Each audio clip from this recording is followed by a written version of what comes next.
මම ඉන්නේ ද්‍රෝණයක් ධාතුන් වහන්සේලා වැඩ සිටින රුවන්වැලි මහා සෑය අභියස. දුටුගැමුණු රජතුමා විසින් අනුරාධපුර යුගයේ කරපු මේ රුවන්වැලි සෑය ලංකාවේ 8ම ස්ථානවල තිබෙන ප්‍රධානතම ස්තූපය වෙනවා. ඉතින් මේ රුවන්වැලි සෑය ඉදි කරන්න යන වෙලාවේදී මේ ඉදි කිරීම පිළිබඳව බොහෝ කතාන්දර අපේ ජනප්‍රවාද එනවා. ඒ වගේම මේ කතාන්දර පදනම් වෙච්ච ගීත ගණනාවකුත් ලංකාවේ සාහිත්‍ය ඇතුලේ ගීත සාහිත්‍ය ඇතුලේ නිර්මාණය වෙලා තිබෙනවා. මේ පිළිබඳව තියෙන ප්‍රධානතම ප්‍රවාදය තමයි භූමියේ එක්තරා ස්ථානයක තිබිලා තියෙනවා රන් තෙලඹු ගහ. මේ රන් තෙලඹු ගහේ ස්වර්ණමාලි කියන දේවතාවිය වැඩ ඉඳලා තියෙනවා. ඉතින් මේ දුටුගැමුණු රජතුමා රුවන්වැලි සෑය නිර්මාණය කරන්න ඔහුගේ හිතේ අදහසක් ආපු වෙලාවේදී සොයා බලලා තිබෙනවා මේ ආසන්න මහවැවුනා උයනේ කිසියම් ස්ථානයක මිනිසුන් වඳින පුදන ස්ථානයක් තිබෙනවද කියලා.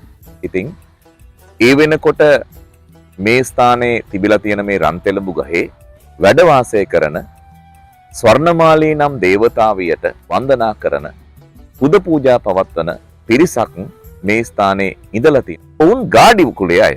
ඉතින් මේ ගාඩි කුලේ අසරණ මිනිස්සුන්ගේ දේවතාවිය වෙච්ච මේ ස්වර්ණමාලිය සිටින රන් තෙලඹු ගහ ළඟ රුවන්වැලි සෑය ඉදි කරමු කියලා දුටුගැමුණු රජතුමාට උපදෙස් දෙන ඒ පුරোহিত බ්‍රාහ්මණවරු කියලා තියෙනවා.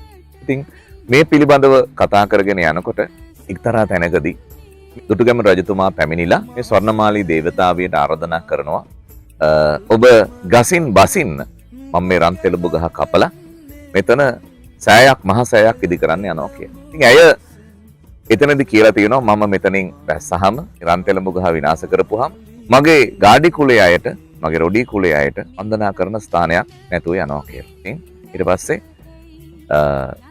පොරොන්දු වෙලා තියෙනවා දුටුගැමුණු රජතුමා ඔබේ නමට මේ සෑය ඉදි කරන්නම් මේ සෑයේ නම ඔබේ නමින් දාන්නම් සහ විමානයෙන් බසින්න කියලා. අර සාමාන්‍ය ජනප්‍රවාදයේ වගේම අපි සාමාන්‍ය කියන කාරණේ තමයිනේ කාන්තාවක් නම් වර්ණාවට කැමතියි කියලා. ඉතින් වර්ණාවට කැමති කාන්තාව තමාව වර්ණා කරනවා වෙනුවෙන් නැත්තම් තමා වර්ණා කිරීම වෙනුවෙන් ඕනෑම දෙයක් කරන්න ලෑස්ති කියන එක තමයි සාමාන්‍ය පොදු ජනවහරේ තියෙන කාරණේ වෙන්නේ. ඉතින් මෙහෙම වර්ණනා කරපුවාට පස්සේ දුටුගැමුණු රජතුමාගේ වර්ණාවට කැමති වෙච්ච ස්වර්ණමාලි විමානයෙන් බැහැලා මේ රන් තෙලඹු ගහ කපන්න ඉඩ දීලා ඇයගේ නමින් මේ ස්වර්ණමාලී චෛත්‍යරාජානන් වහන්සේ ඉදි කරන්න කැමැත්ත ප්‍රකාශ කරා කියලා තමයි අවසානයේදී කියන්නේ. ඉතින් මේ පිළිබඳව ගියවෙන ලස්සන ගීතයක් අමරදේවයන් ගායනා කරනවා.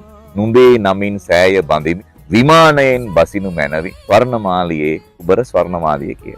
මේක තමයි මේ පිළිබඳව තියෙන ජනප්‍රියම ගීතය. බාලචන්ද්‍ර පටු නලලත කනක අඳුන් අඳිනලියේ ආල වඩන දන්ත කැකුළු උන්ද සමන් පිපෙනලියේ දෑල දෑත ස්වර්ණ දාම තාල හඬට හඬනලියේ කෝල නොවි විමානයෙන් පසින්න ස්වර්ණමාලිය.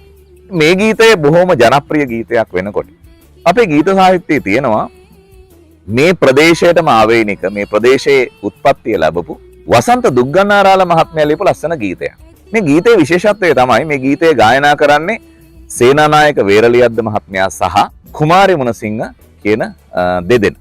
ඒ වගේම මේකට සංගීතය සපයලා තියෙන්නේ සේනානායක වේරලියද්ද මහත්මයා. මේ ගීතයේ තියෙන විශේෂත්වය තමයි මේ ගීතය යුග ගීතයක් විදිහටයි ගෑන්නේ. පැත්තකින් දුටුගැමුණු රජතුමා ස්වර්ණමාලී දේවතාවියගෙන් ඉල්ලා සිටිනවා විමානයෙන් බසින්න කියලා. එතකොට ස්වර්ණමාලී දේවතාවිය අනෙක් අතට ප්‍රකාශ කරනවා මම මේකෙන් බැහැලා මේ රන් තෙලඹුවෙන් බැස ඇයි යන්ට කියන්නේ මහ වන්නි කරේ උන්ටයි පාඩුව ඇතිවන්නේ කියලා ඒ කියනවා. ඒ කියන්නේ මගේ ජාතියේ මගේ වර්ගයේ අයට වඳින්න පුදන්න තැනක් නැති වෙනකොට දුටුගැමුණු රජතුමා විදිහට කියනවා නුඹේ නමින් සෑය බඳිමි මා දිවුරන්නේ සෑය ඔබේ නමින් බඳිනවා ඒ නිසා මම දිවුරලා පොරොන්දු වෙනවා ඒ නිසා විමානයෙන් බහින්න කියලා. ඉතින් ඔබේ ගීතය අසන්න කැමති නම් අපේ කමෙන්ට් සෙක්ෂන් එකේ පහළ තියෙනවා ඒ ලස්සන ගීතය. මේ ස්වර්ණමාලී චෛත්‍යරාජානන් වහන්සේ පිළිබඳව ලියවෙච්ච එහි නිර්මාණය වෙන මොහොතේදී ලියවෙච්ච සංවාදය